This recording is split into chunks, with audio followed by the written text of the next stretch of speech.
En 1962, je suis venu avec mes parents pour la première fois en France et pour aller en Espagne. Et on a traversé la France. Et en Espagne, dans la vallée d'Ordesa, on a rencontré des Français qui habitaient l'Inde. Bon, par hasard, ma mère avait insisté qu'on voit trois choses pendant ses vacances. C'était la grotte de Lascaux et le stained glass, je ne sais pas comment le dire, les verres de Chartres et la tapisserie de Bayeux. Donc on a vu tous les trois. Et le résultat, que mon père est devenu enthousiasmé des grottes ornées, et on a vu beaucoup de grottes ornées pendant les années suivantes, et on est revenu à la Linde plusieurs fois. Finalement, je suis venu passer du temps à la Linde, chez donc les gens qu'on a rencontrés la première fois, et puis 2 années suivantes chez la famille du notaire. Et le beau-frère du notaire travaillait il était le gérant du château de Tirgan, de la comtesse de Saint-Exupéry. Et donc, quand j'attendais aller à l'université, j'ai écrit à mes amis à la Linde. Ils savaient que je m'intéressais à l'archéologie. Ils m'ont mis en contact avec ton père, avec M. Guichard. C'est comme ça que finalement je suis venu sur les fouilles dans mon année, my break year, avant d'aller à l'université. Donc c'est juste avant de commencer l'université. Juste avant, voilà, c'est ça. Et donc c'était c'était d'abord à Logé Haute. Donc je suis venu, j'ai passé 2 ou 3 semaines avec Madame Guichard à Logé Haute. Et ensuite, je suis allé à Faux avec M. Guichard. Je dis là M. Guichard, Madame Guichard, c'est mieux pour le film? Oui, c'est mieux, je pense que c'est mieux. Ouais. D'accord. Donc, comment tu as appris les rudiments de la fouille avec ma mère? En faisant, elle me disait fais ça. J'ai appris assez vite ce qu'il fallait faire, puis c'est comme ça que j'ai appris à fouiller. Et c'était à Loge-Riot ouest? C'était la partie. Donc, là, j'ai pas un sens de la direction, mais c'est la grande partie. La partie, pas l'ancien partie qui a été très fouillé, mais la partie qui est tout enfermée où il y a l'éboulement, derrière l'éboulement finalement. C'est ça. Et donc là, on est en quelle année là? 69. 69. Donc tu as préparé le congrès de l'INCOA? Oui, j'étais une des personnes qui a aidé avec ça, et puis j'ai fait un peu le tour avec le congrès de l'INCOA aussi. Ouais. Sur les sites de Rabier, Canol, etc. Ouais. Oui, parce que Barbas aussi. Ils sont passés dans cette. À Rabier, à Canol. Ouais. Ok. Donc, et alors là, il y avait qui comme fouilleur avec toi? Il y avait Patrick Guérin, sa sœur Joël. Il y avait. Joël qui? Guérin. Ah, je ne connais pas. Si, je pense que. Je suis quasiment sûr que c'est. Oui. D'accord. Il y avait. Bon, qui est-ce qu'il y avait d'autre? Franchement, je ne me souviens plus beaucoup de gens. Caille? Oui, il était là, oui. Guy Cédric. Je pense. Non, je suis allé fouiller avec Guy plus tard, mais je pense que Guy était. Finalement, quand j'étais à Faux, il y avait Patrick, moi et M. Guichard. C'était tout. Mais il n'y avait pas des Américains? Je crois pas. C'était un truc très petit, puisque finalement. Oh, et puis il y avait un terrassier qui picolait pas mal. Disons, il y avait ces 6 ou 8 litres de vin rouge pour la journée. Et il nous disait d'ailleurs qu'il avait réduit, puisqu'avant il prenait aussi quelques bouteilles de pastis. Donc il était vraiment. Pour lui, il était abstinent presque. Oui, presque. Il dormait beaucoup de la journée. Non, il travaille dur, mais il dormait sous un arbre. Non, mais c'était vraiment des très petites fouilles. Je pense que les grandes fouilles avaient été faites. On était en train pour pas mal de choses. Par exemple, à Barbas, il me semble, on allait simplement nettoyer un peu. Barbas, c'était celui qui est sous. Non, celui-là, oui, on a plutôt nettoyé. À Canol, sous l'abri. Là, on a plus ou moins nettoyé. Du côté de Canol, on a fouillé. À Rabier aussi, on a fouillé un peu. D'accord. Alors, comment ça se passait avec mes parents? Ils étaient comment? Oh ben, ils étaient très sympas, ils étaient un peu comme tu as dit, ils étaient des caractères intéressants. Je me souviens beaucoup de ta mère qui avait le paquet de clopes dans la gorge, dans la soutien-gorge, comme ça. Ben, ils étaient très sympas, donc je pense que grâce à eux, je continuais à m'intéresser à l'archéologie, que ça m'a donné un bon départ dans l'archéologie, dans les méthodes de terrain surtout. Ouais. Parce qu'après, tu as fouillé encore. Hein, donc, Ah oui, là après, bon, je suis revenu une deuxième année pour fouiller avec eux, donc en 70. À l'époque, j'étais à l'université, mais je faisais de l'ingénierie, je ne faisais pas de l'archéologie. Donc je suis revenu pour l'été, mais finalement, pour une raison ou une autre, je ne sais pas laquelle, je venais fouiller et puis ils ont dû changer de plan et ils n'ont pas eu lieu des fouilles chez eux, donc ils m'ont passé à Rigaud. Et finalement, j'ai continué à fouiller avec Rigaud pendant plusieurs années.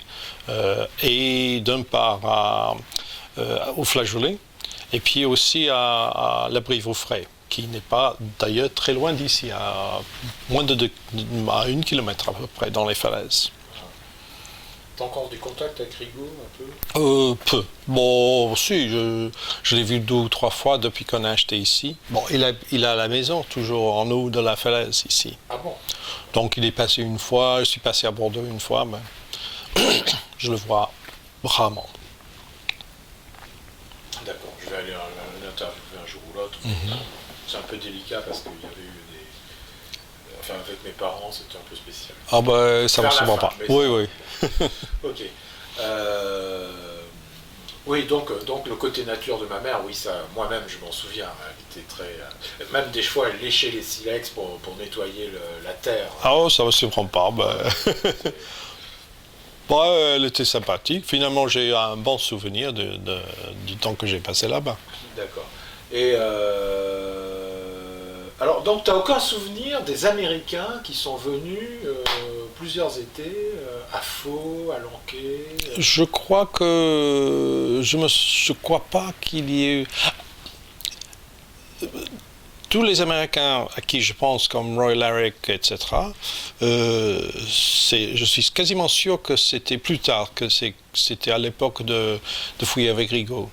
Mais je pense que quand j'étais là en 69, puisque finalement ce n'est que 69 où j'ai fouillé avec les Guichards, j'ai pas une mémoire. Bon, j'ai une très mauvaise mémoire, donc c'est pas forcément correct, mais j'ai pas de mémoire d'Américains. C'est simplement les Français qui me viennent à la tête. Alors c'était peut-être avant. Mais là, c'était en 67 et 68. Bon, ben, c'est une année précise, donc si ce n'était pas celui-là, bon. Parce que 69, c'est l'année, en même temps, c'est De l'année Lincoln. de la marche sur la Lune. Et moi, je me souviens qu'on avait des Américains à la maison, à 3h du matin, qui ont regardé Neil Armstrong en pleurant, poser le pied sur la Lune. Donc, on avait bien des Américains à Faux à cet été-là, 69. Mais, Bon, ben, oui, peut-être que j'étais avant ou après ou que j'ai oublié. Mais finalement, je me souviens, il y avait peut-être 1 ou 2 autres personnes, mais finalement, même pour une partie du temps que j'étais à Faux, il n'y avait que moi et M. Guichard. Finalement, on était 2, on mangeait dans un petit, bon, dans l'arrière-pièce d'une maison dans le village de Faux, et je me souviens qu'une fois, madame qui faisait la cuisine pour nous avait ouvert une grande boîte de confit de canard, et on a mangé du confit de canard pendant 1 semaine. Bon, mais c'était pas 1 semaine, c'était 2 ou 3 jours, mais après 2 ou 3 jours, j'ai été assez écœuré du confit de canard pour quelques années. C'est lourd après. C'était Madame Bouchiou. Madame Bouchiou, voilà, exactement. Un disque qui a dû jouer en continu, peut-être c'était le seul disque qu'on avait, c'était No Milk Today, My Love Has Gone Away, etc. Et puis l'autre côté, c'était What was the Moody Blues? Non, c'était... Qui c'est? Nights in White Satin. Nights in White Satin. Oui, voilà. Et ça, c'est le tube de l'année qui me colle dans la tête pour... Je pense que c'est pour cette année-là. Je me souviens surtout des pendus, puisque, bon, le moment de la visite, Donc il y avait tout le monde qui était autour du trou, Borde qui est descendu dans le trou, qui a sorti des objets de la coupe, qui avait un hache, un biface dans sa main, et il a fait passer aux gens. Et puis, un peu plus tard, ils étaient sur le point de partir, il n'y avait plus de biface. Et Borde qui a râlé, il disait on ne part pas que si quelqu'un rend le biface, qui a volé le biface, etc., etc. Et puis éventuellement, c'était, je pense, un Japonais ou quelqu'un qui ne comprenait pas très bien le français, qui avait dans la main et qui attendait que quelque chose se passe. Donc, c'était classique. Et tu te souviens donc de Borde en train de faire sa démonstration de fouille? Oh, détail, ah oui, absolument. Oui, plusieurs fois même, il me semble. Bon, peut-être pas forcément celui-là, mais je me souviens d'avoir vu Borde plusieurs fois, puisque j'ai étudié à Bordeaux pendant 2 ans, et puis bon, sur tous les fouilles, etc. Oui, je l'ai vu taguer plusieurs fois. Et Tixier aussi. Donc tu as été à la fac de sciences de Bordeaux, tu te souviens des cours de Borde? Ah oui, je me souviens. Du cours de Borde, c'était pas mal, puisqu'au début de l'année, il te donnait toutes les notes qu'il avait, il faisait des notes très détaillées, finalement presque un bouquin, en brognotype. Et au début de l'année, il te donnait toutes les notes épaisses comme ça. Et puis chaque semaine, il venait et il lisait les notes. Il lisait mot à mot les pages. C'est mon mémoire. Ouais. Et puis quelques étudiants venaient pour être polis, pour l'écouter. Et finalement, on avait tout déjà écrit, donc on pourrait finalement faire la révision par les notes. Et tu as eu des cours de qui aussi Mais finalement, je aucun mémoire d'avoir eu des cours que de Borde. Finalement, j'ai fait qu'un certificat de le C4, il me semble, de géologie du Quaternaire et préhistoire, qui a duré un an, il me semble. Donc j'ai fait ça plus ou moins, puisque comme ça, je pourrais être étudiant et bénéficier du Crous et des logements bon marché, etc. Et puis finalement, après ça, j'ai poursuivi un diplôme d'études supérieures. Et là, j'ai travaillé finalement, j'ai travaillé surtout sur l'analyse de Pincevent. Et donc, je sais pas, est-ce que je peux travailler sur Pincevent? Oui, pourquoi pas. Donc, j'ai pas eu de problème. Bon, les gens disent, bon, mais si vous êtes à Bordeaux, vous travaillez sur des trucs de Bordeaux, si vous êtes... pas de problème, vraiment. J'ai pas travaillé avec Laura Gourand? Oui. Donc, j'ai fait quelques années de fouilles, aussi 3 saisons de fouilles à Pincevent. Et j'ai ramassé des données à Pincevent pendant la 3e de ces saisons de fouilles. Tu as connu Brigitte Deluc, les Deluc? Peut-être. Qui étaient assez proches de Laura Gourand, qui ont été des élèves de Laura Gourand. Je crois pas.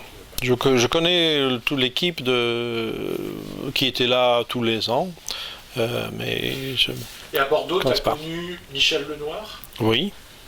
Ouais. Je l'ai interviewé. Ah oui. Ah oui. Et tu as connu Bouvier, Rigaud, Le Tinceuraire? Le Tinceuraire, oui. Ouais. Oui. Le Tinceuraire, il y avait... il y avait Henri Laville, avec Françoise Diot, il y avait Francine ou Francis, une fille qui faisait... Françoise Delpech, voilà. Monsieur et Madame Borde, évidemment. Texier. Et Jean-Pierre Texier, ou Pierre-Jean Texier. Je me souviens, il y avait Jean-Pierre, il y a les deux d'ailleurs. Et puis, qui d'autre? Il y avait les monsieur et madame. Il y avait un couple qui était les assistants du labo qui faisaient tout tourner. Monsieur et madame Pariès. Pariès, voilà. Monsieur et madame Pariès. C'était des caractères. Donc, si on devait résumer, c'est quand même une période qui t'a donné envie de devenir archéologue. Certainement, qui ne m'a pas découragé, disons. Qui m'a donné envie, oui, je me suis plu sur les fouilles, j'ai trouvé ça passionnant. Ça a donc rempli un moment formatif, je suppose, dans ma carrière d'archéologue. Donc, oui, qui m'a encouragé de revenir sur les fouilles plusieurs années de suite dans la région.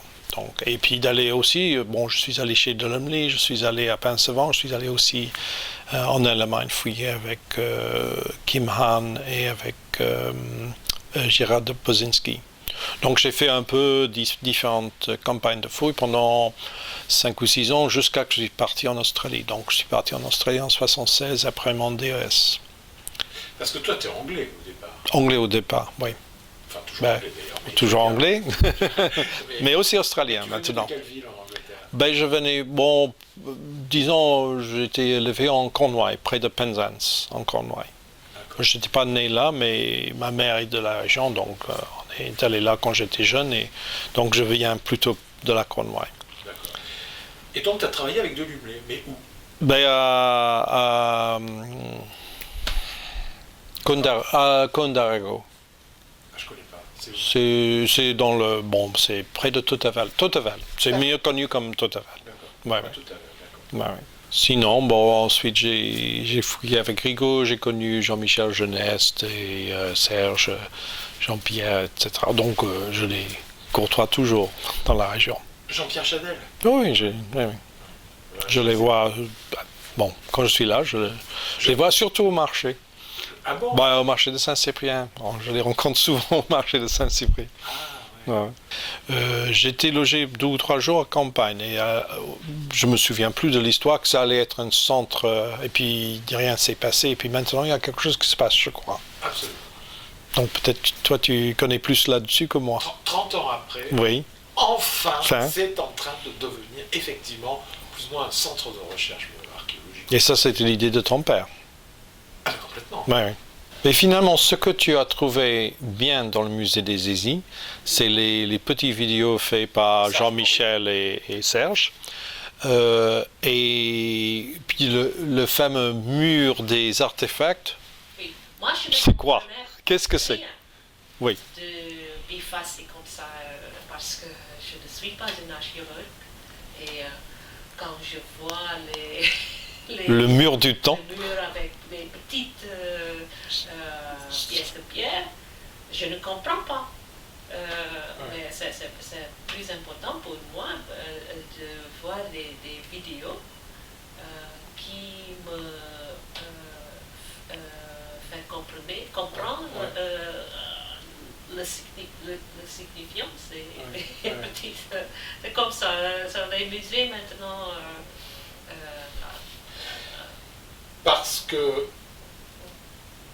paradoxalement, la fréquentation du musée, c'est-à-dire le nombre de visiteurs par an, a chuté. Oui. Mais gravement. C'est-à-dire que dans les années 80, à l'époque où mon père était maire, il y avait entre 300 et 400 000 visiteurs par an, et maintenant, il y en a 50 000. Donc, mais ça, c'est pas forcément...